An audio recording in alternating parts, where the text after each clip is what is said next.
Santa Teresa Eustóquio Verzeri. Inspire-se na história de uma jovem nobre italiana que ousou viver para a glória de Deus em tempos de profundas transformações políticas e eclesiais.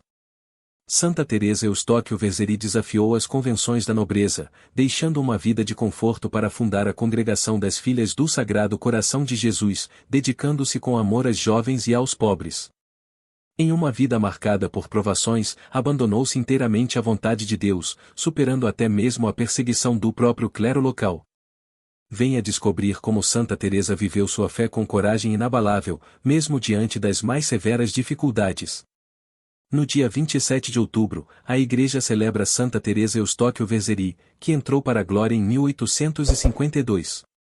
Teresa Eustóquio Verzeri nasceu em Bérgamo, norte da Itália, no dia 31 de julho de 1801, filha primogênita de Antônio Verzeri e de Helena Pedroca Grumelli. Foi batizada no dia seguinte na Igreja Santo Alexandre em Colonna e recebeu os nomes de Ana Maria Inácia Teresa Catarina Josefa. O casal Antônio e Helena teve outros 6 filhos, Catarina, Jerônimo que faleceu antes de completar o primeiro ano de vida, Jerônimo que se tornou bispo de Brécia, Maria, Antônia e Judite. Mais ou menos até o ano de 1810, a família Verzeri residiu à Rua Santo Alexandre número 126, bairro São Lourenço, transferindo-se depois à Rua S. Giacomo, na Cidade Alta. Conforme os costumes da nobreza da época, a educação das filhas era tarefa da mãe. Os filhos homens, aos 6 anos, passavam sob a responsabilidade paterna. Da infância de Teresa pouco se sabe. Em uma carta, a mãe escreve que sua primogênita de 1 ano tivera uma doença grave e que fora salva por intercessão de São Jerônimo Emiliani, a quem recorrer. Os poucos testemunhos escritos nos falam de uma Teresa dotada de grande inteligência, de porte senhoril, de físico franzino e de saúde frágil, necessitada de constantes cuidados maternos. Aos 5 anos de idade, aproximadamente, a mãe acompanhou a filha ao sacramento da confissão. Aos 9 anos, no dia de Santa Teresa d'Ávila, Teresa recebeu a sua primeira comunhão das mãos do missionário P. Martinho Agassiz, integrante do Colégio Apostólico, na capela da Casa de Veraneio dos Verzeri, no Casale de Cologno. Em 1813, recebeu o sacramento da Crisma das mãos de Monsenhor João Paulo Dolfin, bispo de Bérgamo. Em dezembro de 1817, o governo austríaco permitiu a reabertura do mosteiro de Santa Grata sob a condição de abrirem, em anexo, uma escola e um educandário para a educação feminina. Segundo o testemunho de padre Ludovico Scaburri que, por 2 anos, foi professor de Jerônimo, residindo na Casa Verzeri, Teresa entrou em 1818 no mosteiro de Santa Grata para estudar, saindo após alguns meses por motivo de saúde. Aí conheceu Virgínia Simoni, sobrinha de Monsenhor Benaglio, com quem estabeleceu laços de amizade. Em 1821, Virgínia e Teresa retornaram ao mosteiro de Santa Grata como aspirantes à vida monástica. O dia das duas jovens era ocupado pela oração, formação monástica, estudo e presença no educandário como assistentes, sob a orientação da diretora, uma monja de votos perpétuos.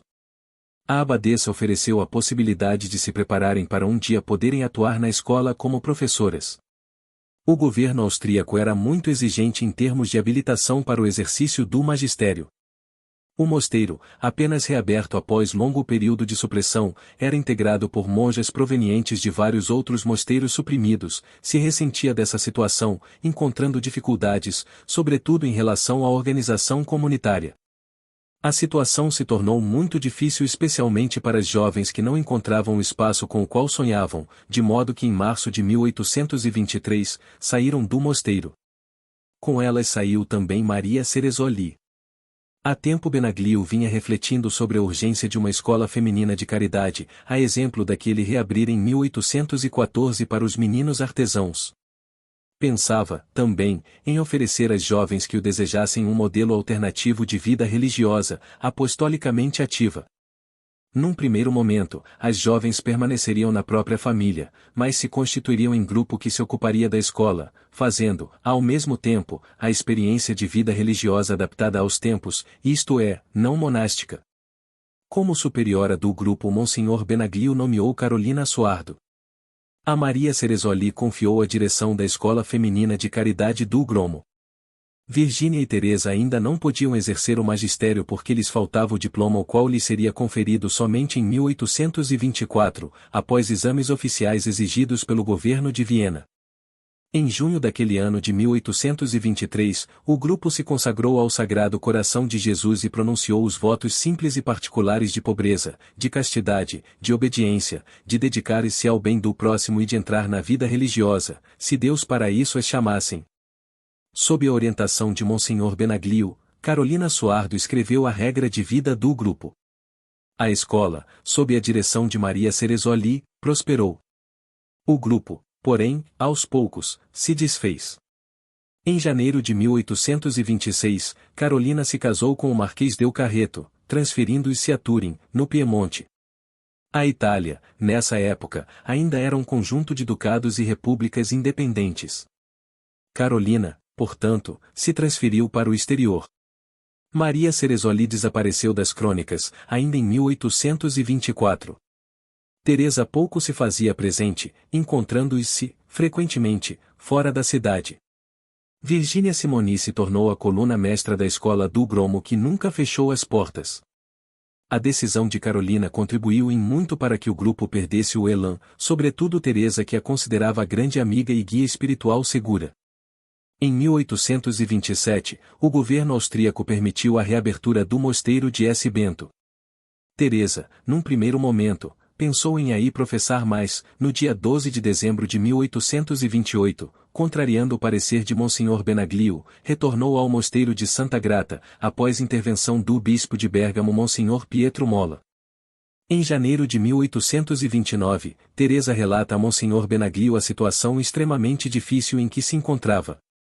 Monsenhor Benaglio, acreditando tratar-se de tentação, aconselhou-e a encaminhar o pedido para a vestição, que aconteceu no dia 3 de julho de 1829. Ao vestir o hábito beneditino, Teresa escolheu o nome de Eustóchio e continuou assinando-se com este nome, mesmo depois de sua saída do mosteiro de Santa Grata. Em maio de 1830, Teresa informa Carolina Suardo sobre a intenção de Monsenhor Benaglio de fundar um novo instituto e que pensava que ela poderia fazer parte do mesmo. Em resposta, Carolina aconselha-a, em vez disso, a transferir-se a Turim, onde tinha boas relações com um instituto dedicado à educação das jovens de civil condições, cujo espírito, segundo o parecer de Carolina, era conforme o de Teresa Vezeri, que gostou da proposta, mas não quis contrariar o parecer de Monsenhor Benaglio, que a convidará a fazer parte da nova instituição, que ele estava projetando. No dia 7 de fevereiro de 1831, o fundador escreve a Teresa e a Josefa Valaperta, ambas noviças no mosteiro de Santa Grata, enviando-lhes uma brevíssima síntese das regras de vida do novo instituto, pedindo-lhes para, mais uma vez, ponderarem sobre o passo que estavam a dar e que, se estivessem decididas a viver integralmente o quanto lhes propunha, no dia seguinte se dirigissem ao Gromo, no horário previsto por ele.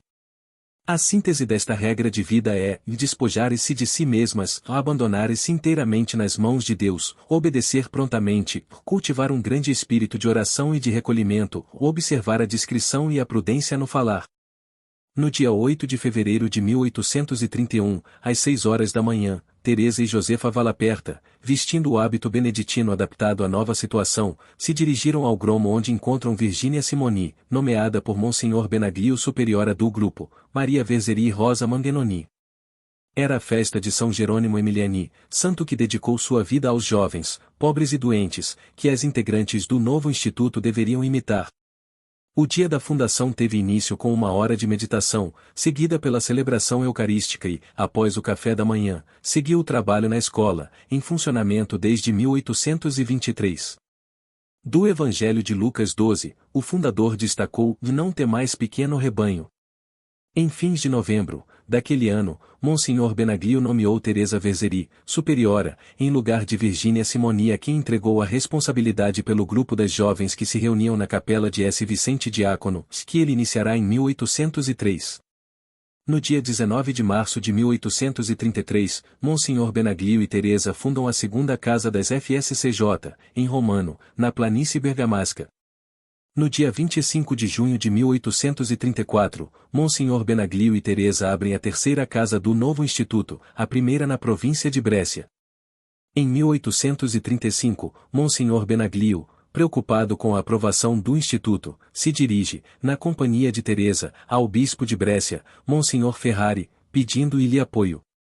O vigário-geral daquela diocese sugere ao fundador de requerer a aprovação como um ramo das Ursulinas, alegando ser bem mais simples e fácil. Monsenhor Benaglio se mostra muito decidido quanto a não mudar nada no seu instituto. De retorno a Bérgamo, encontra a cidade abalada por um surto de cólera e adoece.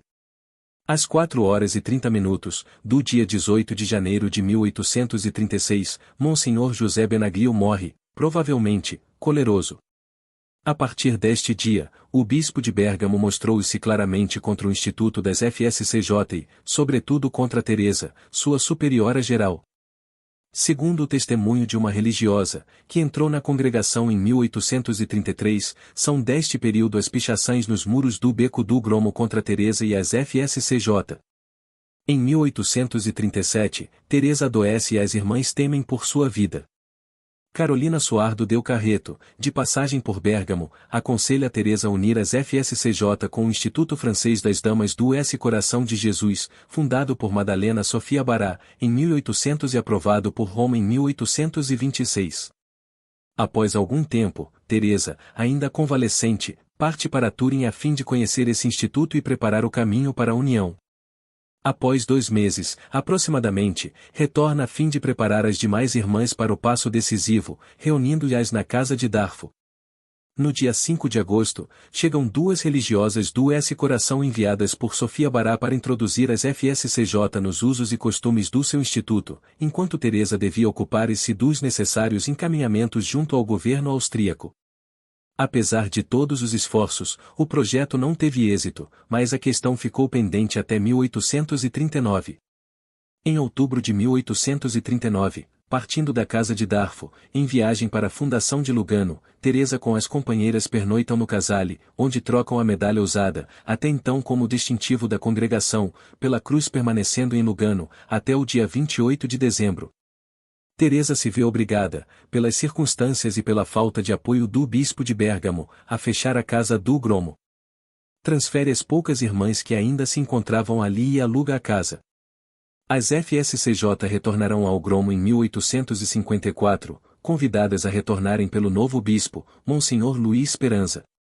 Desfeitas todas as possibilidades de união com as damas, Teresa passa a se ocupar com a documentação necessária para a aprovação das FSCJ como instituto autônomo, assumindo os destinos da congregação.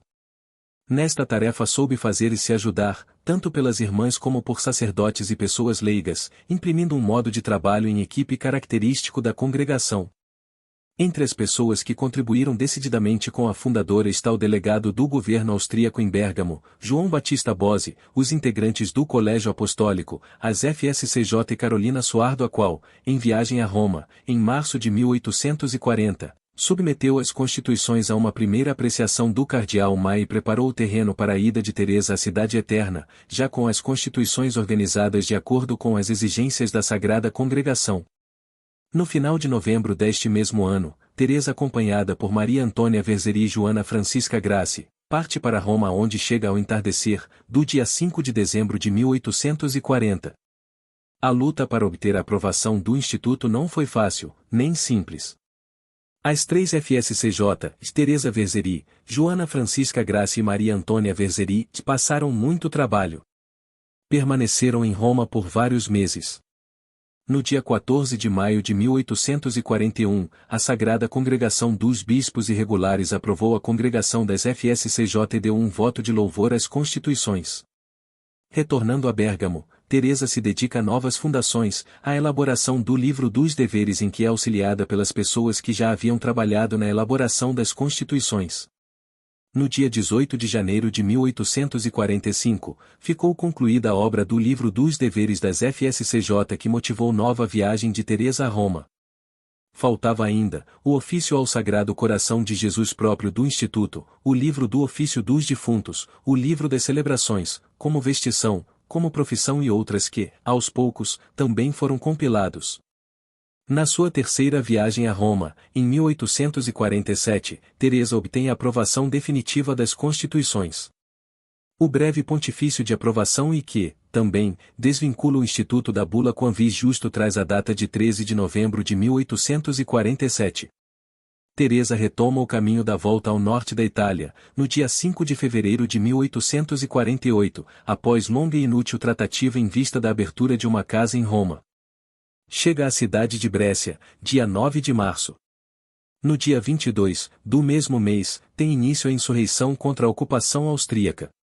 Foram dias de muita preocupação para Teresa, sobretudo pela falta de notícias das demais comunidades. No dia 31 de março, Teresa recebe do governo provisório o decreto de supressão do Instituto das FSCJ, considerado afiliado aos jesuítas. Teresa toma com garra a defesa e vence.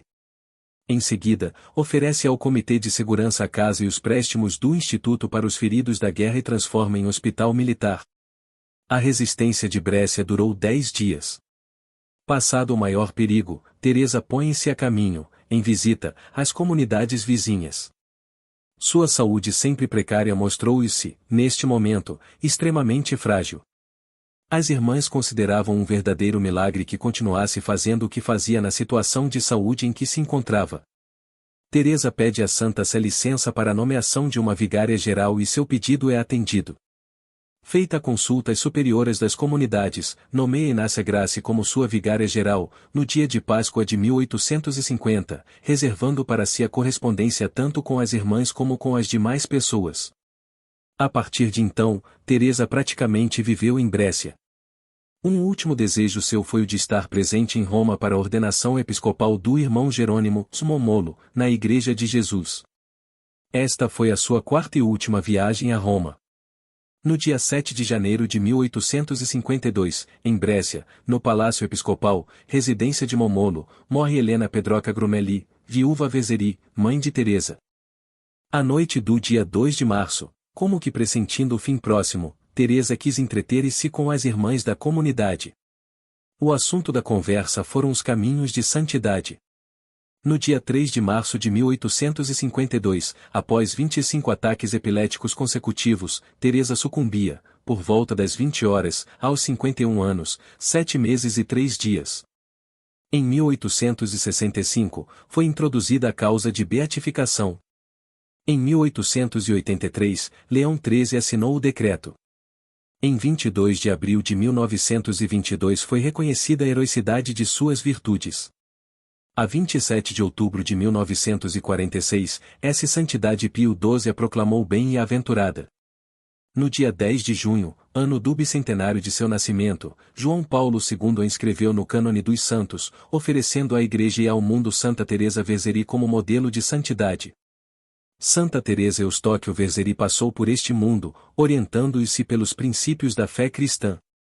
Seu olhar se manteve fixo no sumo bem de sua vida, a vontade de Deus foi o seu grande amor. Tornou-se mestra de vida espiritual, orientando as FSCJ na busca do único necessário, numa relação de intimidade com o Verbo de Deus humanado, num coração a coração para investir-se de seus sentimentos e aprender dele as suas virtudes. Em vista da santificação pessoal e do próximo, a cada FSCJ e a congregação das FSCJ Jesus Cristo fez o precioso dom de seu próprio coração para que dele não de outro cada FSCJ aprendesse a santidade, sendo ele a única fonte da verdadeira santidade. Entre os grandes ensinamentos que Teresa legou à congregação está o que ela chama de o magistério da graça. Cada pessoa deve ser fiel à graça e segui-la com generosa fidelidade. Santa Teresa Eustóquio Vezeri, rogai por nós. Oremos. Ó Deus, que em Santa Teresa Eustóquio Vezeri inspirastes um profundo amor ao Sagrado Coração de Jesus e uma vida inteiramente dedicada aos pobres e necessitados, concedei-nos, por sua intercessão, a graça de vivermos na caridade e na entrega total ao vosso serviço. Por Cristo nosso Senhor. Amém.